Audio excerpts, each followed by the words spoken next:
I'm hoping some video will tell a better story than the crappy pictures I've been shooting. It is pouring down rain. It's been lightning pretty close. The wind's getting up a little bit.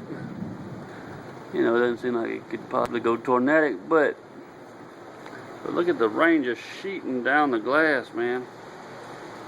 Wind's getting up really good now, around 35, 40 miles an hour. Man, that wind, that is wild. If it was, good God, look at it sheeting down the glass. Man, that is incredible. Good God. I mean, it's like a waterfall coming down the glass, man.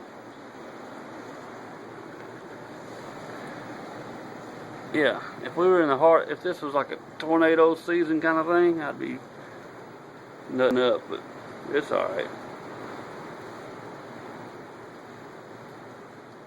But this is incredible. I mean, I'm looking at the video, man. It looks really impressive on video too. So I'm pleased. But it's in like curtains. You know, it's like curtains billowing out there. I mean, what you're seeing is for real, man. That's all that. That's an incredible amount of water sheeting off the glass. It's a really rare thing.